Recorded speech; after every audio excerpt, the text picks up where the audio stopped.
welcome to the Sports Doyen. And today I have the Hammerman with me here, Mr. Richard Madley. First of all, a very, very, very warm welcome to you, sir. Every year before the IPL, we've grown up seeing the Hammerman on our screens. And once we saw those glasses resting on the tip of your nose, we knew that it would immediately set our hearts racing because we had Mr. Richard Madley on our screens.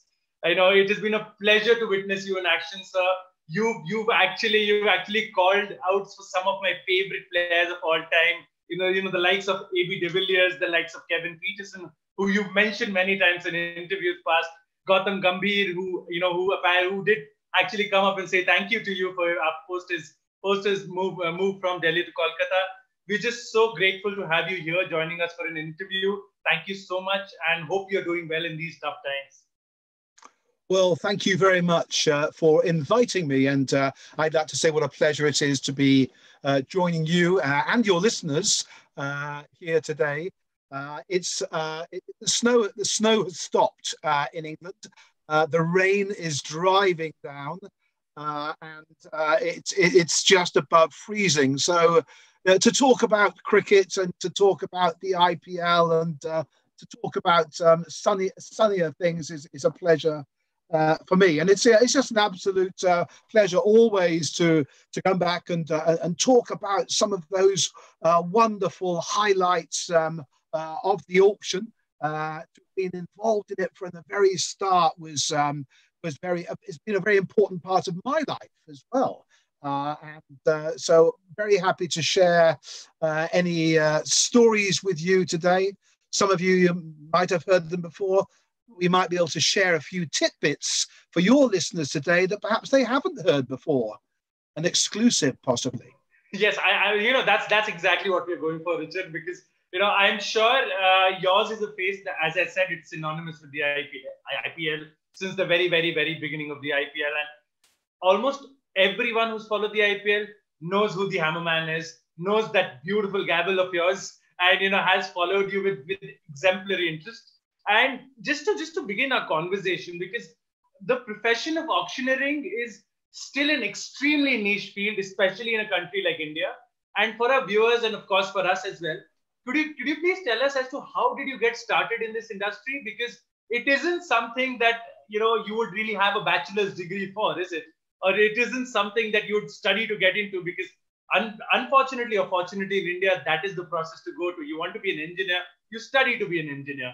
You want to be XYZ, you study to be XYZ. But auctioneering, first of all, from the outset, it looks such a glamorous and such a wonderful job. I'm sure it entails its incredible hard yards. So if you could just elucidate and just illuminate us with your experiences of how did you get started?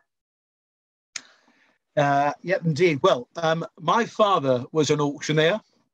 My father-in-law was an auctioneer. So you could say that auctioneering was in my blood. As a young schoolboy in my teenage years, I would assist my father at the auctions that he would conduct in our home town of Cardiff, Wales.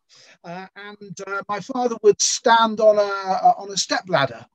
And the porters would bring a porcelain vase to him, which he would look at and then say, ladies and gentlemen, here is a fine 18th century Chinese porcelain vase. How much am I bid now? Do I see £100? Do I see 110, 20? And he had this ability to get the attention of the audience and to engage with them and sell very, very softly, but very, very effectively, with the price going up and up and up. And people seem to enjoy buying from him. As he smiled, very important for an auctioneer to smile, the audience smiled as well. I mean, not for every lot, but this ability to engage with the audience and encourage them to go one more, to increase the bid just by one increment. And I looked at my father and I thought, I wonder if I would ever be able to do that, because I was a young man. I was perhaps 14 or 15 years of age. And then one day he said to me at the end of the auction, there were perhaps maybe 5 lots left. And he'd sold all the porcelain, he sold all the good things. And then there were the contents of the garage to sell. And he said, now I'm going to hand over to my son, Richard, and he's going to sell you the contents of the garage. And this was step ladders and flower pots and all the accumulated things that you would find in a garage. And off I went into the garage, and the crowd followed me. And I stood up on the step ladder and I started to sell. And obviously, I was nervous. I'd never done it before. But I was captivated by it, and I thought, gosh, this is something I would really like to do. And so I started then, I suppose, on a trail to become an auctioneer. Now, being an auctioneer is only an adjunct to being a valuer or an appraiser. My day job, as I sit here today in England, is I'm a valuer. I'm a fine arts valuer, or a fine arts appraiser. So I do art, antiques, silver, coins, jewelry. I have a number of consultants, but I have my own valuation business. And that is probably 90% of the time spent in the profession. The auction itself is the highlight when all the goods are gathered together. They've been catalogued, they've been marketed, they've been photographed, and that's when the auctioneer stands on the rostrum and says, "Good morning, ladies and gentlemen, and welcome to the auction." And that auction might last for an hour, it might last for 2 hours. I mean, the IPL auction goes on for 2 days. Yes. The average auction might go on for 2 or 3 hours, and that is the culmination of the process of valuing and auctioneering. So that is what I did for many years. Is I joined a firm where I would catalogue the furniture, catalogue the carpets, catalogue the porcelain, and then there would be an auction. And I would be allowed, when I first started, to sell the low value, the very low value pieces of silver, the cheaper carpets. You start at the very bottom, and that is where you develop your technique. That's where you coach your voice. That is where you learn your increments, and that's where you become very, very comfortable. And it's, I think it's very similar to sport. It's no different to starting as a young batsman or bowler, playing at the bottom level and perfecting your technique, practicing your shots, practicing your balls, so that as you become better and better, you move up the scale. And so I started. I was 21 years of age when I started with an auction house in London. An established London auction house called Phillips. So I was 21 years of age, and I started as a porter. I started at the very, very bottom of the rung of the ladder.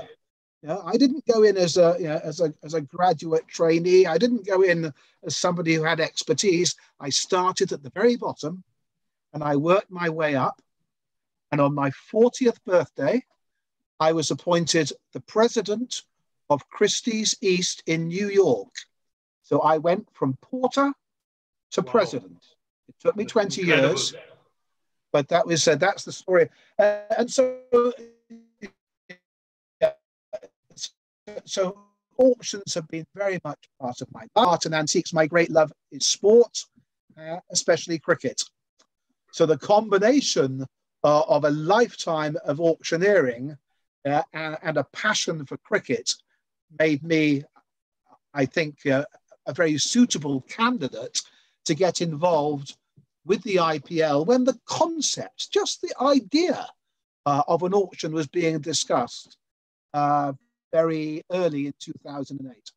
Yeah, it was quite an alien concept. And an analogy that you just mentioned that comes to my mind is probably what we end up seeing is that 30-year-old fine bottle of Bordeaux, but we never really see when the ground is tilled and when the grapes are planted and the whole process of making that fine wine starts. So I guess perhaps that could be an analogy, and thank you, beautifully put there, Richard. So coming to the next question, there you've actually almost already answered the question. The question was, you started your career by literally paying your dues. You do mention it in an interview. Started as a floor sweeper at the London auction house, and and now that we see you yourself mentioned as the president of the Christie's in New York, Christie's East in New York, and now all these years later, how do you look back at your career, and what would your advice be to any budding young pros who want to actually want to get into this particular field of evaluating fine arts, or trying to be an auctioneer in the future? What would your advice to be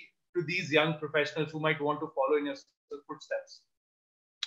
It's a good question, and it's a very relevant question. I have 3 children. I've got 2 boys and a girl, and my middle son works in sport. He works in the field of rugby football here in England, and he has also followed with great interest from a young age all sport, including cricket, rugby, and football. And he told me that at a very young age that he wanted to make a career in sports, not as a player, because although he's talented, he wasn't good enough to play professionally. So I said to him, take every opportunity that you are given to worry about being paid for it. Don't worry about compensation. Get experience. And a friend of mine had a sports marketing business in the UK, and on match days, and I'm talking about this is inter games, and but in Cardiff there'd be audiences of 65,000 watching a rugby game. And I said to him, on match days, are there any things that any tasks that need to be done? And he said, well, yeah, I need somebody who could meet the photographers at the gate, give them their accreditation passes, check out, show them where they've actually got to sit during the game itself, give them a lunch ticket, give them a meal ticket, ask them who they want to photograph. And so I said, is that something that I could get my son to do? And he said, if he's prepared to be here and work unpaid, be here first thing in the morning and leave late at night, and then I'm prepared to take him on. And so that's what my son did. He would go to every game, and he did that for several years. And what it did, it gave him a good understanding of what's involved. And people don't think about every photographer at a sporting event, but there could be maybe 80 photographers there. Yeah. They've all got to sit somewhere. They've got allocated, and they all deserve to have a meal. You want to look after these guys, and so that was something that so he did that, and then one day the person who ran the agency said, look, I need somebody to help me in the press box now. And this is talking to the journalists about who they want to interview. And I need a list of the players they want to interview, and let's work on a timetable. So they would work on a timetable to allocate the players to particular to newspapers. And that was a job that he did. And ultimately, it just gave a very, very good experience of how a sports business operates, and sport is a business. Ultimately, it doesn't exist without revenue, and there's so much more to it. So you're absolutely right. It goes back to what you were saying about the IPL auction, and people don't realise what goes on behind it from a sports event point of view.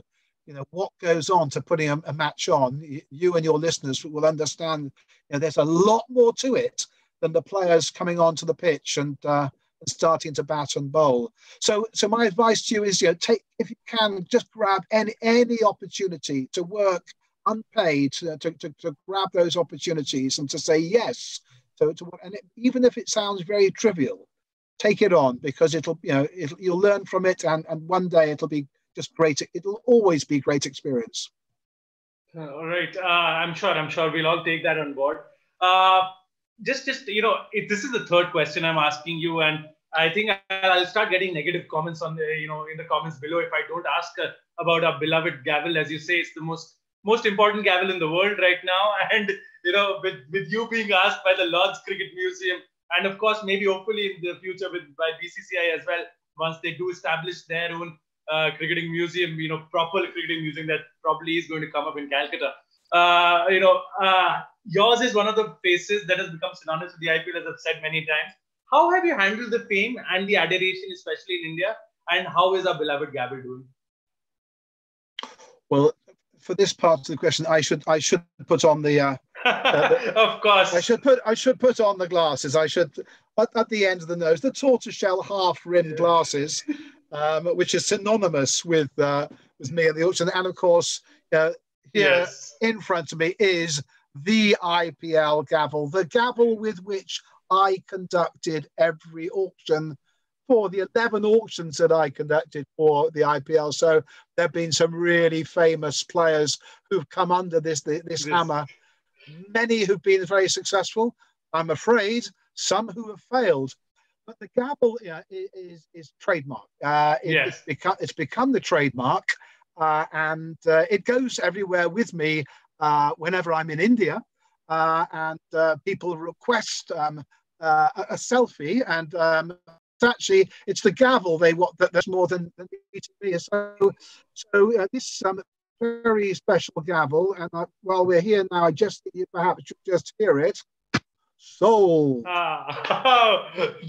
We've been waiting for that. Well, you'll hear it. It's in good voice. It's still working well. It's a cherry wood gavel. It was turned by a craftsman in the Cotswolds for me about 40 years ago, and I kept it for a special occasion. And when I had the opportunity to bring it to the first IPL auction, then it's been with me ever since. So yeah, it is very special. I'm encouraged to hear that you mentioned that there's talk of an Indian museum of cricket, and in Kolkata. Then I learned something today, and I'm delighted to hear that, because ultimately that is where something like this, the IPL gavel, should reside. It's an important part of Indian cricket history. Yes, and it should be there, and I assume that the IPL trophy should also perhaps rest there as well. So I'd be delighted to know a lot more about that. I've been to the wonderful Blades of Glory Museum in Pune. Yes, there's a fantastic private collection there, which has been a great treat, and that's the nearest I've got to finding a museum in India. So there's an opportunity out there for someone. Again, if you come to Lord's, to the home of cricket in the UK, you can, during the lunch interval or during the tea interval or before or after play, have a tour of the museum, the Lord's Museum, and fantastic collection of cricket memorabilia there. And I really think that we should aim to do something like that in India. There's an opportunity there, and I'm encouraged to hear that Kolkata is looking favourite. Yes, they are. There have been talks, and unfortunately, because of the current circumstances, as you can imagine, the construction and everything is yet to start. But I'm pretty sure under Saurav Ganguly's leadership, we will definitely have something dedicated to Indian cricket established in Kolkata, and it's about time. Indian cricket does deserve the level of popularity of the game. We were just talking about the historic Australia series. I'll not go too much into that, but I'm sure you must have followed it with great interest. And, that is something we didn't mention earlier. A lot of those young players went under the hammer when you were calling them out. And, in your wildest of dreams, just a brief, because it will be wrong of me not to ask you to comment on this particular series. Just how have you seen this particular performance by an unheralded Indian team, which got blown away in Adelaide in the second innings, and just to come back and show the character that they have, battered and bruised, and still brought the trophy back home. And considering that we play England in not so distant future, how have you seen this team evolve? Yeah, I've got to say first and foremost, congratulations to the Indian cricket team for a fantastic series victory, which we followed very closely here in the UK.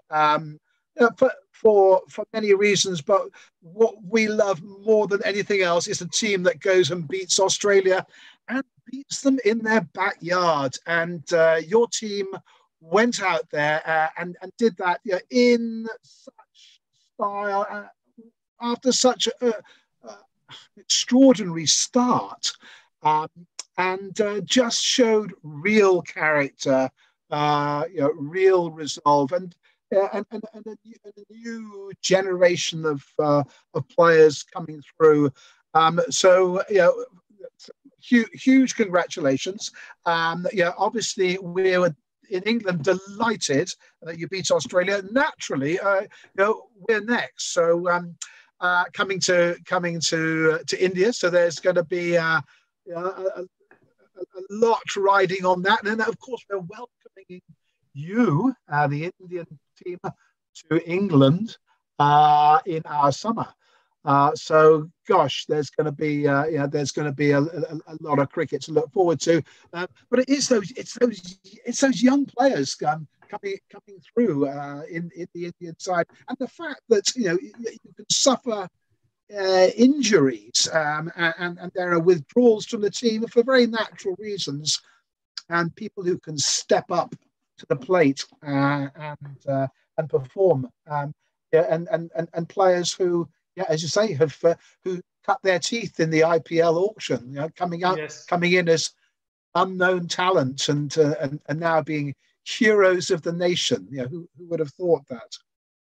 Yeah, on those lines, I remember you once mentioned as to how Mashrafe Mortaza's life changed when he went from a base price of $50,000 to around $600,000.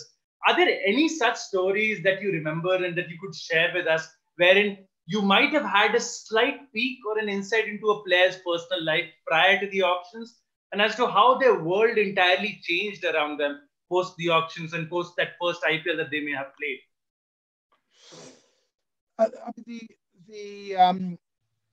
The life-changing moments that take place in the auction probably sink in to me after the auction when I reflect on what that would have meant, not only to that player, but to his parents and to his siblings and to his friends and family. When you're there in the moment as the auctioneer, you have to be totally impartial. You have to be in control. You have to be consistent. Therefore, to show any emotion, I could, of course, apart from a smile and an aside, would detract from your concentration at the time. And therefore, many, many times people would say to me immediately after the auction, what did you think of that extraordinary price for that player? And I would say, it was, I'm delighted for the player. I haven't really reflected on it because my focus was to get the right price for that player, and then we move on. The next player out of the bag. So consistency and not getting excited, not showing any favoritism. If I've been asked it once, I've been asked it 10,000 times. Who's your favorite team? I haven't got a favorite team. It's not. I'm the umpire. Yeah. I've got no. I get on well with all of them. A good umpire does get on well with the players, but he has no favorites. So that is the role that the auctioneer performs. And therefore, it is only after the auction that I hear how life-changing some of these sums of money are for these young players, and that gives me just great pleasure. But at the time, I'm in the moment. I'm focusing on making that one decision, different to an umpire. Of course, you've overseen, again, this is one of the questions I again picked up from one of your past interviews. You've overseen some of the biggest trades in IPL history, of course, because You've been the face of auctions and trades in the IPL, such as Rohit Sharma from Deccan Chargers to MI. And I'm talking purely in sporting terms. I'm not talking so much so in financial terms, but purely in sporting terms. Like Gautam Gambhir, as I mentioned previously, from Delhi to Delhi to Kolkata, and AB de Villiers from Delhi to Bangalore, many more. Again, this is not about your favorite transfer or anything like that, because I do mention you do reference the Whistle Express quite a lot, with MST having moved to CSK, having gone to CSK as the very first, one of the first marquee players there. Is there any particular transfer that you look back or any significant pieces of business in your time with the IPL, and wonder how different the IPL landscape would have been had someone like MST, as I mentioned earlier, gone to Kings 11? Like, you can just imagine, like, it was like the sea change of, the destiny of the IPL could have been different. Yes, indeed, and I mean it was that very first auction when the die was cast, and CSK bid for MS Dhoni, and there was an underbidder, and I'm from memory it was RCB. There is the interesting thing about that first auction. And when the die was cast, is there's no record of it. No one's got any. There was no social media during the first IPL auction. There's nothing. There was no Twitter. There was nothing on WhatsApp. And so people ask me, because I've still got the original records of that auction. I'm probably the only person who could remember who was I know the first player out of the bag was Shane Warne, and I think that was hugely important for the Rajasthan Royals. Not that they were called the Rajasthan Royals; they were called Jaipur. I've got something. I'm going to digress completely now, because I have got something with me that is rarely seen, and I'd like to give your listeners, viewers, a little exclusive. Yeah, and I've got with me one of the original bidding paddles that was on the desks of those teams at the first ever IPL auction. And don't get excited, but here it is, and I've got. Oh wow! I've got RCB's original bidding paddle from the very first IPL auction when they were called Bengaluru. Wow! And I was given this afterwards, and then it's been signed by various people who were part of that very first auction. But the most amusing thing to me is this is handmade. I mean, it's the sort of thing that a talented 8-year-old child could make at school. This is polystyrene, and it's been cut and glued in a very amateurish fashion. And if you fast forward from 2008 to what they use now with those flashing beacons, which of course I haven't got one of those, but there it is. That's a first for the program today. The first paddle. So with this paddle, I think they probably underbid MS Dhoni, regretfully. Yes. And this is where somebody actually gave me the nickname of the Hammerman. They call me Mr. Hammerman. Mr. Hammerman. Yeah, look at that. It's so there you are. There's your exclusive. You've got something on your program that nobody has ever had on their program before. The literal chills, Richard, because I remember even when the very first auction did happen, we as cricketing audience did not quite know what to expect. We'd never seen something like this. There were rumors that IPL is going in an American pattern of transfers, something like that. But if you actually look at it, auctions are not something that happen in American sport either. They've got something very different called drafts. So this is so beautiful. Thank you so much for sharing that with us, sharing that particular piece of history, artifact of history with us. But and once again, as you mentioned, these are all anecdotes that just probably we're not privy to at all. As you mentioned, there was no social media first. I would say for the first couple of years of the IPL, because I would think Twitter and all of the other social media sites only started taking hold in India around 2010, 2011 onwards. So the first couple of years, there was the dark period. We did not know what was happening, and all we could see was the television. So thank you so much for sharing that with us. Moving on this particular line of thought only. Having spent all of this time with people who are seen as demigods in this country, and as you must have seen, the adoration and the love the cricketers get. Only today has the Indian cricket team landed back in India from Australia, and COVID or no COVID, you can just see the love pouring out at the airports. The streets, I'm sure their cars took hours and hours and hours to reach their residences, because even from afar, people are throwing garlands, people are throwing flowers at their heroes, and richly deserved so. So, having spent all this time with people who are seen as demigods in this country, are there any anecdotes or simply funny encounters that you may have had with these cricketers or support staff that you could share with us? And also, post Kevin Peterson, did anyone ever buy you another pint?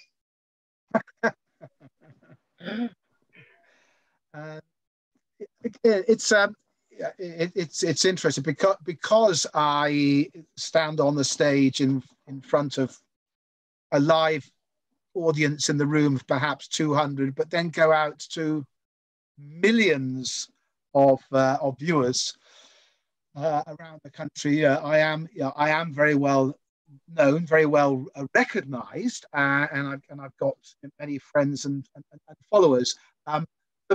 There was a talk at the beginning when we first discussed conducting the auctions about how about having the players actually live in the room.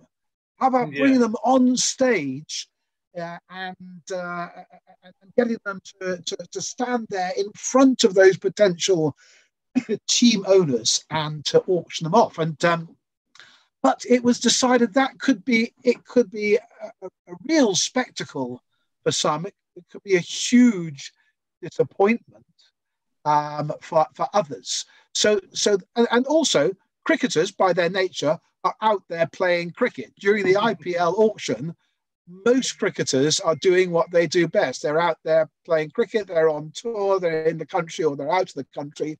I know they're all following it because they tell me they're following it. They wake up in the middle of the night in Australia, South Africa, or the West Indies, wherever they're playing, and follow the auction. So I don't actually get to meet that many of them. If I do meet them, it would be much later on, perhaps when I come over to India to watch a game, to follow the tournament. And I might be introduced to one or two of the players, and I do particularly remember meeting MS Dhoni after the first auction. I came to the very first IPL game. I came to Bangalore, and I watched that extraordinary game, Kolkata Knight Riders against RCB, which could not have been stage managed better. We'd had the auction, which had changed the cricketing world forever. And then we'd had an opening ceremony that only Lalit Modi could put on in Bangalore. A wonderful spectacle. And then we had a game of cricket that was just extraordinary. And I met MS Dhoni before the game, and I was introduced to him, and I was just struck by how humble he was, how charming, how unassuming. All these attributes that you would not expect from a superstar, one who is just adored by a nation, and he was very interested and grateful that he had done so well in the auction, thanks to me. Well, not really thanks to me. Thanks to it's really I'm as good as the bidders. And in the same way, a couple of years later, I came out and I met Gautam Gambhir. And Gautam Gambhir had moved from Delhi to KKR for what was then a world record IPL price. We were still selling in US dollars then, $2.1 million. And then again, he was introduced to me, and someone said, "This is the man who's," and he was just so appreciative, and not in a greedy way. And anyway, he said, "Well, thank you very, very much." And he was really genuinely appreciative of it. Now, and then I can move on to a couple of the England players from IPL 2, and I had Freddie Flintoff and KP in the auction. Interestingly, they both made the same. They made the same hammer price. Freddie went to CSK, didn't do very much there, did he? Right. So KP went. Did he go to Delhi in the first sale? Yes. Before? Yes. Okay. So the story is we're in IPL 2. If you remember in IPL 2, many of your listeners were probably still at school then, I'm sure. We went to South Africa. Yes. The elections were taking place in India, and the government could not guarantee safety for all the teams and players. So we were at short notice an extraordinary event management process of taking the entire IPL from India to another country in a matter of weeks.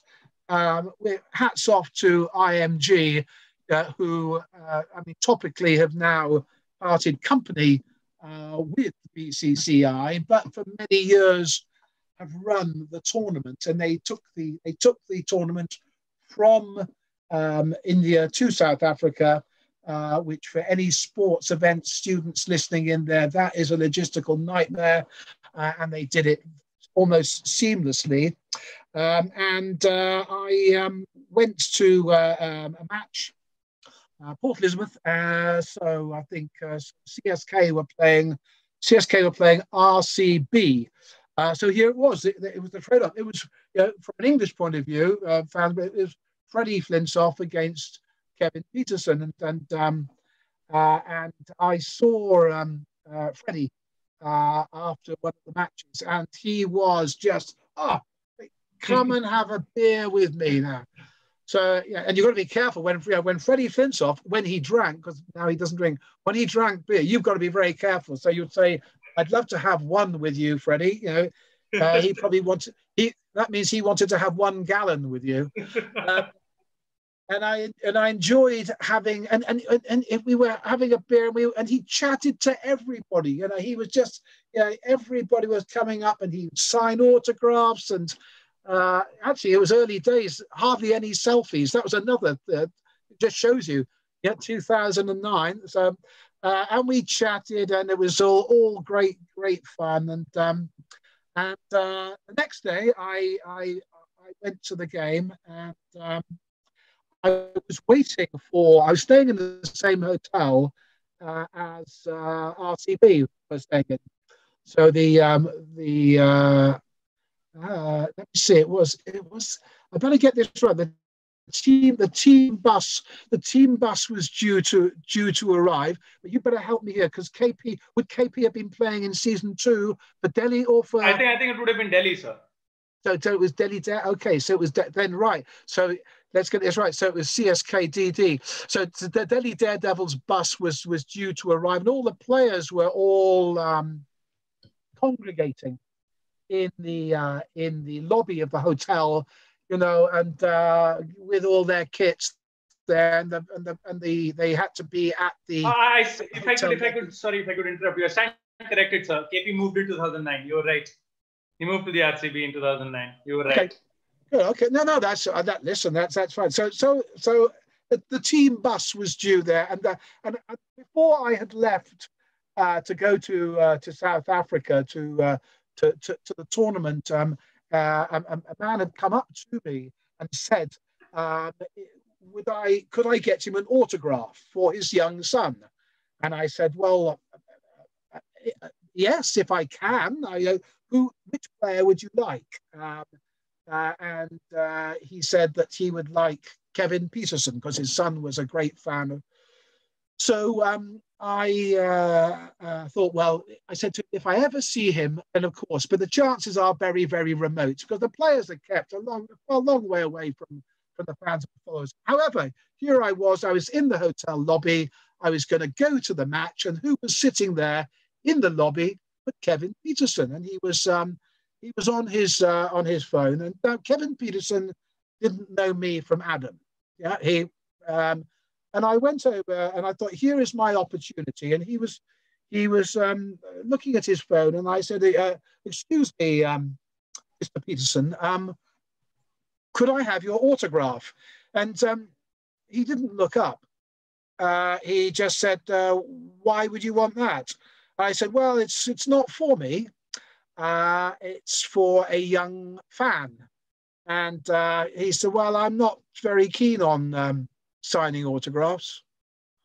Oh, I thought, well, that's interesting to hear. And believe me, he still hadn't looked up to see who I was. Yeah, and I wasn't looking for recognition. I was looking for his autograph. Whereupon the architect of the IPL was a man called Andrew Wildblood. He was the head of IMG, and he and Lalit Modi had created this concept of a cricket league that was going to revolutionize world cricket, to be called the Indian Premier League. And Andrew Wildblood walked through the lobby of the hotel. Andrew Wildblood has been my best friend for 37 years at that stage. We are like brothers. And he came along. Of course, he puts his arms around me and says, "How are you?" And at which stage, Mr. Peterson looks up to think, "Oh, who is Andrew embracing?" And Andrew said, "Hey, you know who this guy is?" And KP says, "No, I've got no idea. Who is he?" He said, "This is the Hammerman. This is the IPL auctioneer. This is the man who made you $1.5 million. Believe me, all of a sudden, KP is all over me like a rash. He's my new best friend. He loves me. He can't sign the autograph enough times." And I thought, well, KP, thanks very much indeed. I said, I think, he said, "I must buy you a beer.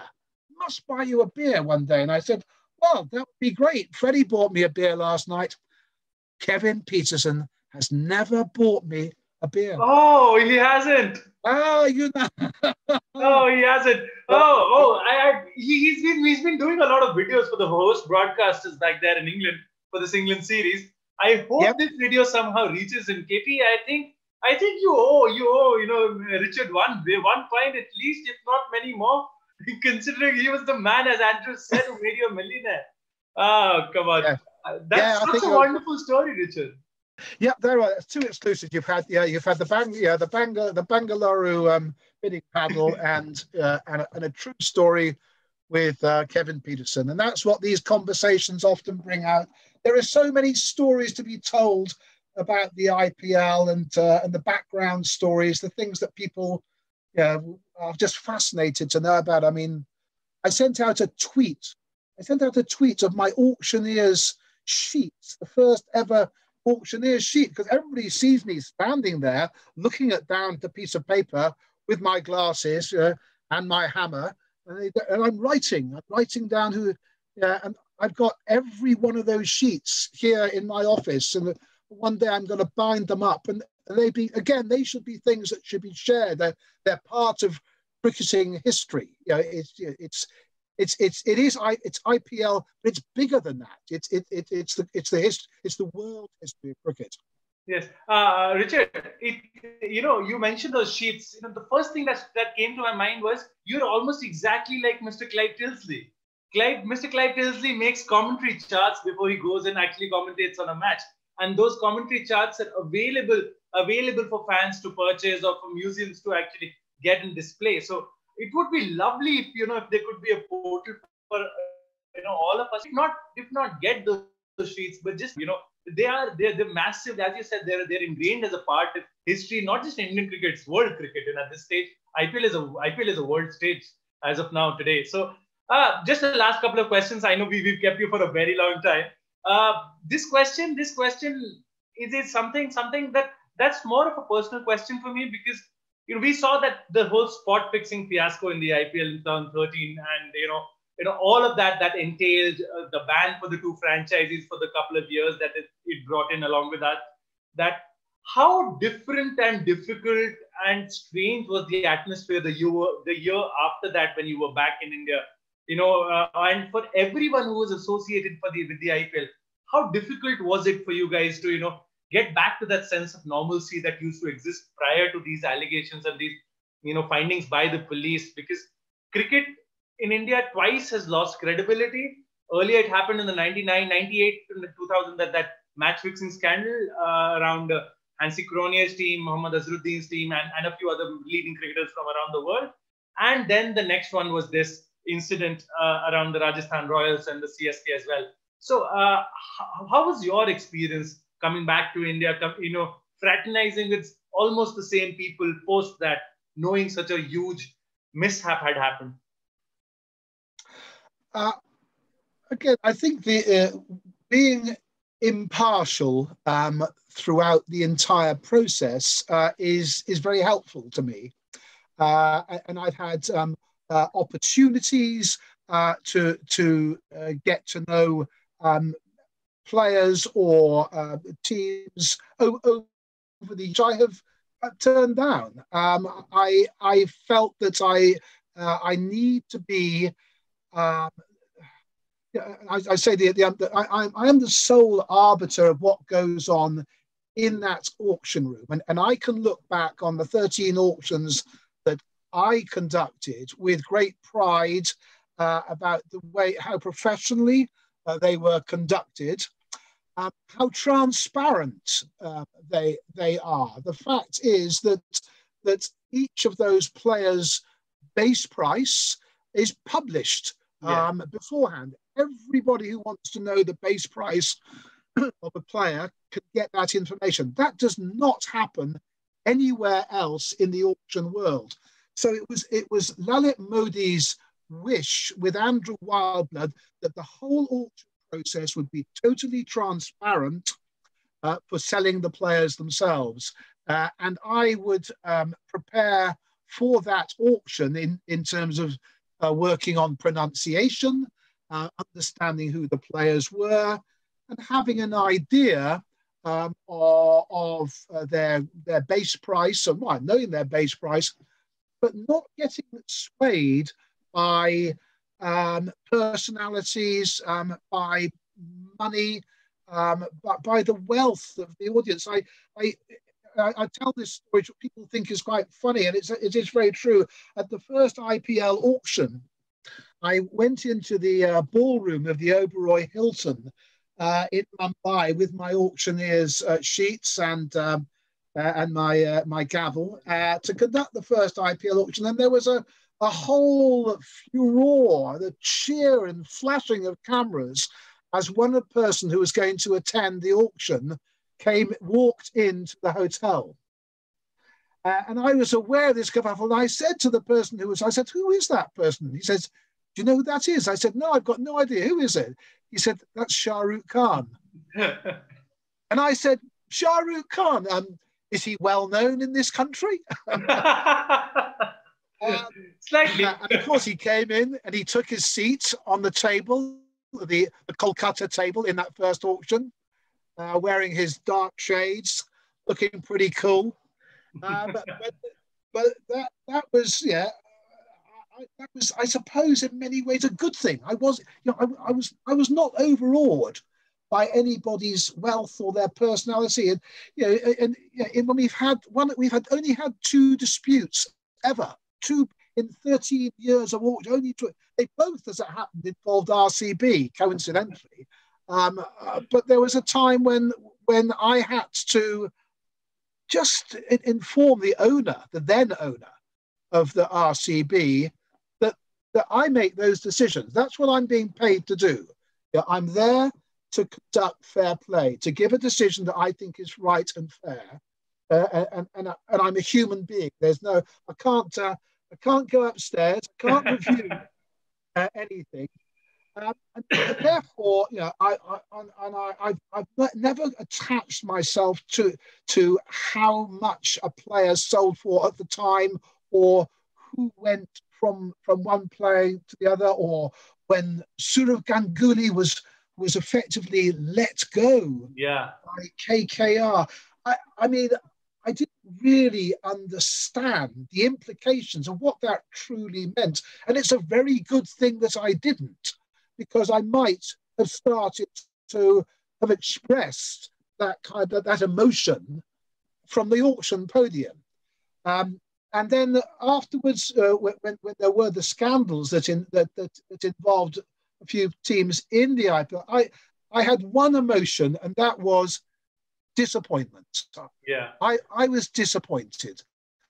I wasn't. I had no idea what was going on. I didn't want to know what was going on. It is because, to me, you know, I see the IPL through the auction. You know, I see what goes into it, and I see the end result.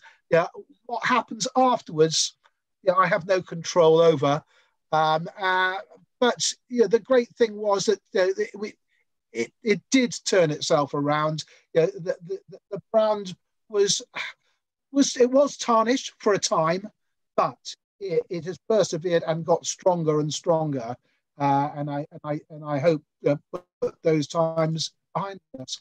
For sure. And sorry, did I cut you off there? Sorry. No, you didn't. But I know time is not on our side now. But there is one thing that I would like to touch upon. And behind me, hanging on the wardrobe, is my original IPL rucksack, which I was given when I came and took for IPL 1, and it's got my squad number on it. It's squad number 57. Shall I bring it to the camera? Do you want to have a look? Sure. That would be lovely if you could do that. Okay.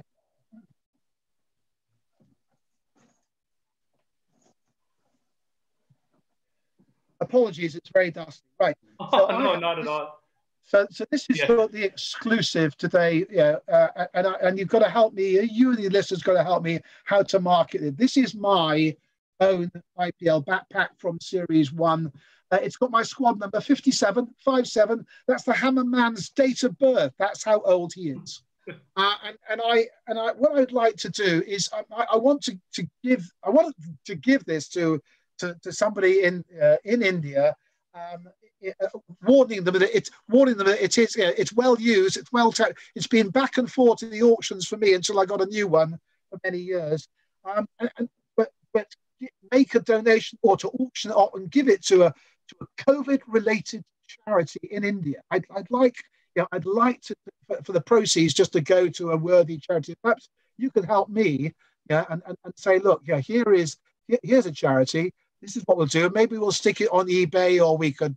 I've got no idea, but I'd like it to go to a charity in India. So that's my fee for the day, is to ask you or your listeners advice on how we go about doing that. It's a good marketing task for any sports students. For sure, sir. And something we do through the time that we've been doing this particular channel, we've been fortunate enough to have a chance to have a word with a few people who might actually be able to help us here. We'll definitely stay in touch with you. And if we can organize some sort of a virtual auction for this, that would be the dream. With you on the other side, and we getting virtual bids on that side. That is something for all of our viewers. You guys have seen that beautiful rucksack, and what's more important about that particular bag is the history that's attached with the bag, and also the personal squad number 57, as Richard mentioned there. Richard, I know I've taken so much of your time. I have a list of 15 to 20 more questions which I could ask you, but the only thing that I'd like to ask you there is, we would love to have you again on the channel if you can ever find time in the future. There are so many stories. I think we can do a season by season series with you. Every season, please tell us the tales of 2008, then 2009, then 10 and 11.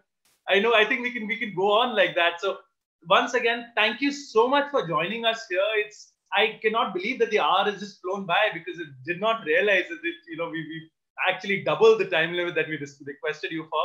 So once again, thank you so much for joining us here. Hope that you all are staying safe, and then safe and healthy in these times. Well, it's been an absolute pleasure being with you, but I think I should end the whole interview with the familiar sound of the IPL gavel and sold. Thank you.